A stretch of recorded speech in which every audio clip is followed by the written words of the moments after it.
let's just jump right into this explainer because today we're looking at a piece of absolute mathematical magic. It's a force that can either dramatically grow your wealth or, quite frankly, trap you in debt. We're talking about compound interest. You might have heard it called the eighth wonder of the world, and we're going to see exactly why that is. Whether you're a total beginner wanting to make your money actually work for you, or an experienced investor looking to dial in your strategy, getting a firm grip on this one single concept, it's absolutely crucial for financial freedom. We've got a great roadmap for today. We're going to cover 1. What is compound interest? 2. The rule of 72. 3. Compounding frequencies. 4. The power of time. 5. Pros and cons. And finally, 6. Calculation tools. Moving right into Section 1.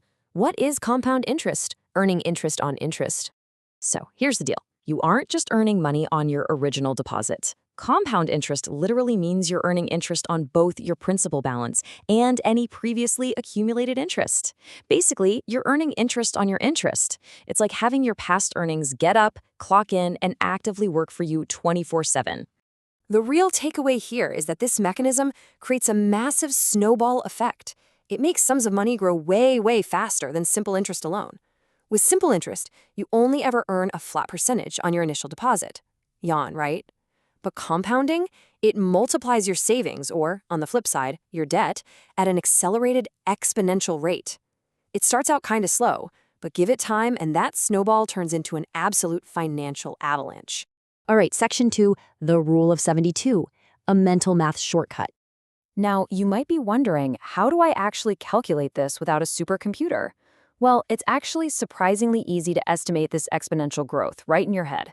If you're looking at a potential investment, or maybe opening up one of those high-yield savings accounts, you naturally ask yourself, how long does it take for my money to double in value?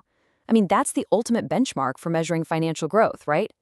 The secret answer lies in the number 72. This is a super famous rule of thumb in the finance world. To figure out your doubling time, you just divide the number 72 by your annual rate of return. Seriously, that's it. No complicated algebraic formulas required. Let's put that into perspective. Say you divide 72 by a 4% interest rate. That instantly tells us it's going to take exactly 18 years to double your money.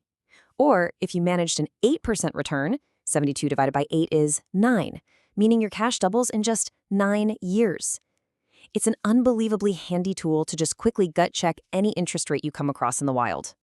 Okay, on to Section 3, compounding frequencies. How often does it compound? You really have to pay attention here because standard compounding schedules vary wildly depending on the financial instrument. Savings accounts, they usually compound daily. Certificates of deposit, or CDs, might be daily or monthly. Series I bonds kind of just tick up semi-annually, so every 6 months. Standard loans are generally monthly. But credit cards, oh boy, credit cards almost always compound daily.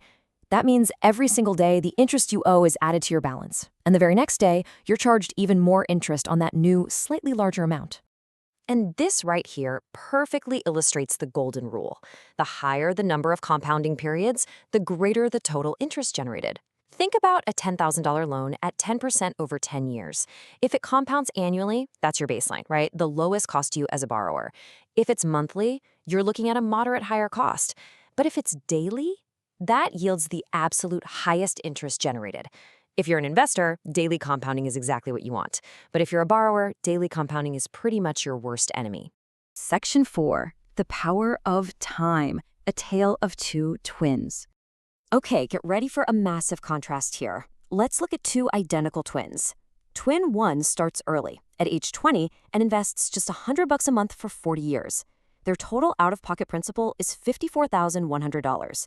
But thanks to the magic of compounding, their final balance at age 65 is over $151,000. Now look at Twin 2. They put it off and wait until age 50 to start saving. To catch up, they invest $500 a month, literally 5 times as much, for 15 years. Their total out-of-pocket principal is a huge $95,000, but their final balance? Only about $132,000. The first twin invested almost half as much of their own cash, but ended up with significantly more wealth simply because they gave the interest more time to compound. I really want you to take this quote to heart. Saving small amounts can pay off massively down the road, far more than saving higher amounts later in life. Starting early is just infinitely more effective than trying to play catch up with huge payments later on. Time literally does the heavy lifting for you. Even if you can only stash away a tiny bit right now, do it. Moving on to Section 5, Pros and Cons, the double-edged sword. Look, while compounding is absolutely your best friend when investing, it can and will work against you in other scenarios. On the plus side, it builds long-term wealth, it helps mitigate that silent wealth erosion caused by inflation, and it saves you a ton of money if you overpay on your loans. But on the flip side, the cons, it actively causes vicious debt cycles if you're only making minimum payments. Also, those returns are taxable unless you've got them in a tax-sheltered account, and let's be honest, the math is pretty challenging to calculate manually. Actually, let's zero in on that first con for a second. This is exactly why credit card debt can feel so impossible to escape. A debt cycle is a trap where your balances grow exponentially because you're only making those minimum payments.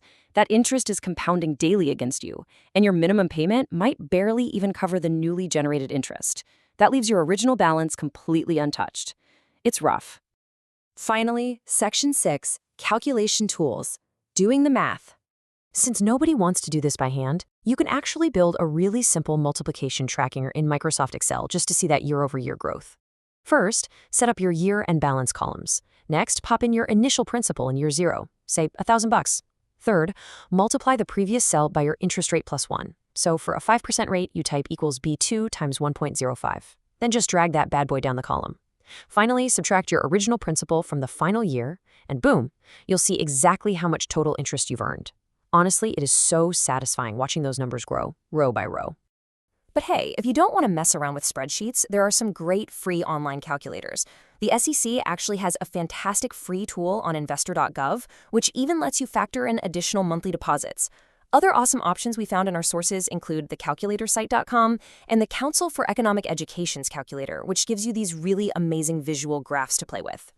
All right, so if you remember one thing from our explainer today, make it this. Frequency and time matter just as much as the percentage rate you lock in. When you're eyeing an investment or thinking about taking out a loan, don't just stare at the big, bold percentage number. You have to ask, how often does this compound? The frequency literally makes a world of difference. And that leaves us with one final, vital question to ask yourself as you review your own savings and debts today. Will you harness the power of time to let compound interest work for you, or will it work against you? Thanks so much for joining me in this explainer. I highly recommend going and playing with one of those calculators today to start mapping out your own incredibly bright financial future.